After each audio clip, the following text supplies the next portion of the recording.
Kıymetli izleyenlerim, bir paylaşımla daha sizlerle birlikteyiz. Yayınıma hoş geldiniz. Bugün sizlerle örnek bir asma budaması yapacağız. Bugün günlerden 9 Şubat 2024 ya da ekim dikim işlerimizi mümkünse bu ayın eskisinde yapmak lazım. Tabii ürünlerimiz hem iyi meyve verir hem de yani uzun süre muhafaza etme imkanı olur. Çabuk bozulmaz. Hastalıklara yakalanma olasılığı azalır. Onun için budama, ekim dikim işleri yaparken bu takvime dikkat etmemizde fayda var. Tabii bahçemizin değişik yerlerinde asmalarımız, üzümlerimiz var. Bugün örnek budama olarak şurada bir asmamız var.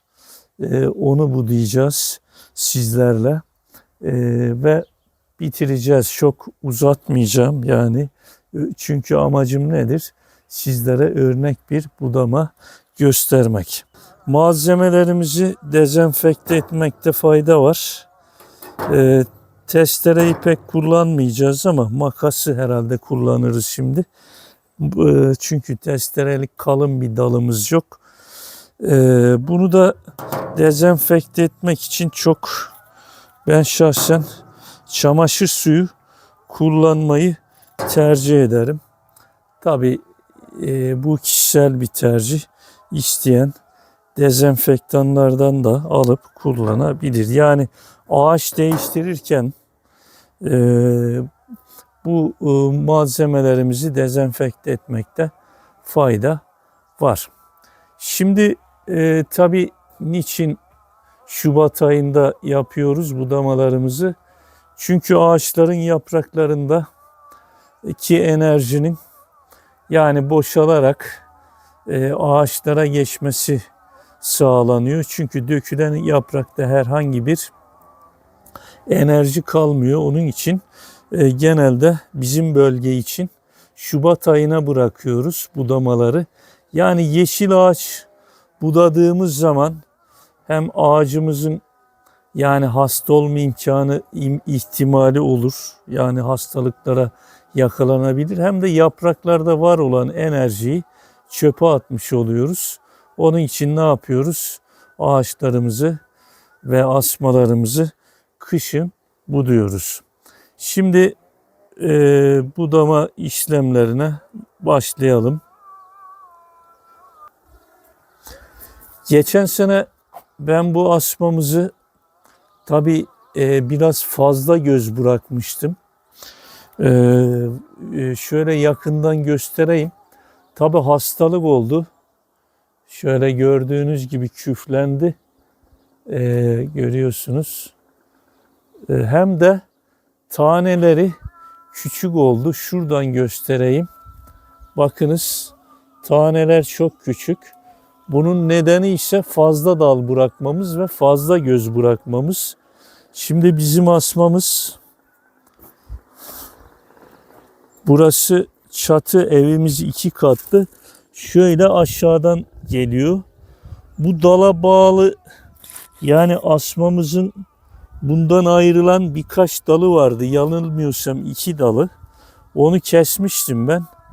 Yani onu kestiğim için güç yukarıya gelir düşüncesiyle böyle herhalde fazla dal bırakmışız.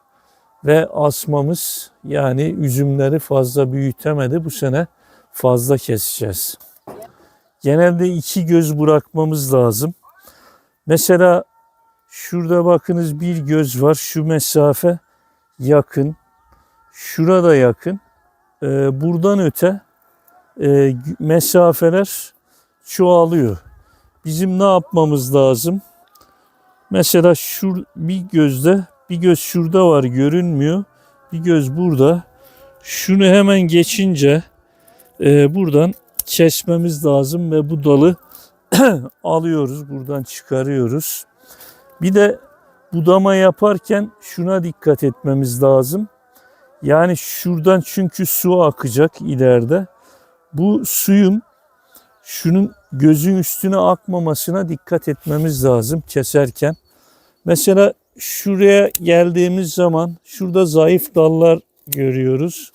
Bunları hemen keselim. Evet. Şunu keselim. Kurumuş. Bu kurumuş dalları kesiyoruz. Bir de asmalarımızı budarken şunu alalım.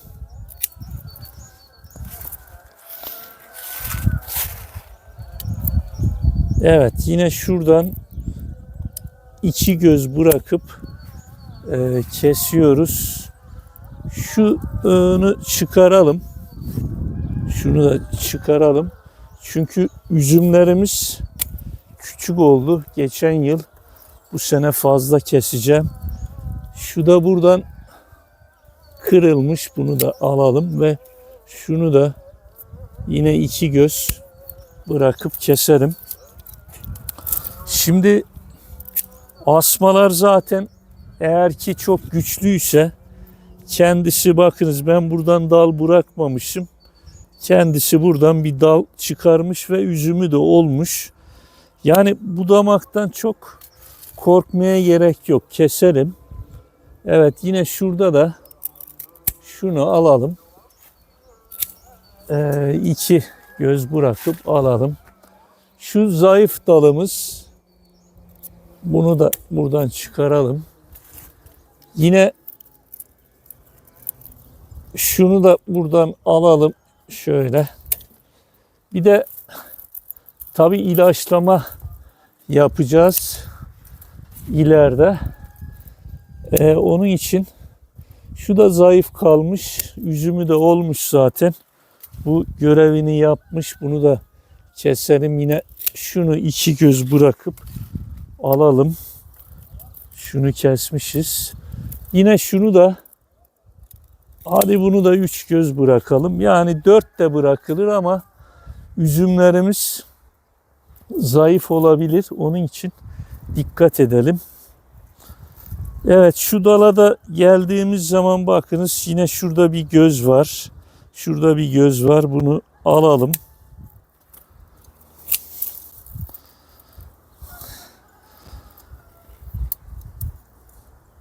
Şunu, üzümü olmuş, zayıf duruyor. Bunu da alalım. Şu dalımızı da alalım. Zaten asma kendisi ihtiyaç duyarsa. Evet, yine şunu da, bir göz şurada var, bir burada, bir de şuradan çıkma ihtimali var. Şöyle keselim, yine meyilli keselim ki su, şöyle keselim, bu da yan tarafa doğru, göz olmayan tarafa doğru, evet, aksın. Şimdi kıymetli izleyenlerim, şuradan da bir örnek budama yapalım. Çünkü çok karışık, bu asmamız uzun sürecek. Şöyle şunu da bir göstereyim. Şimdi şuradan bir dalımız var, ya da omca ya da omça diye tabir ediliyor. Bunların yine aynı mantık, ikişer göz bırakacağız ama şu mesafenin bir 10-15 santim olması lazım. Mesela şurada bıraktık. Şunu almam lazım. Çünkü geçen sene ki sıkıntıyı anlattım size. Şunu bırakacağız mesela şimdi. Şunu bırakayım ben. Bunu kestik. Şöyle bunları alayım. Evet. Yani şunu da almam gerekiyor. Bu da zayıf zaten. Yani şura bir 10 santim var. Bunu bıraktığımız zaman buradan yine bir iki göz bırakıyorum. Ve bunu bıraktım. Şunu kesiyorum. Bu tarafa geliyor. Onu ve şunu bırakacağım yine. Evet. Şöyle baktığımız zaman bir 20 santim var. Yani sık bırakmaya da gerek yok. Bir de asmalarımızı budarken bu omçalar üzerindeki mesafeye de dikkat etmekte fayda var. Yine şunu aldık. Evet, şunu da şuradan 2 göz bırakarak evet kesiyoruz. Şimdi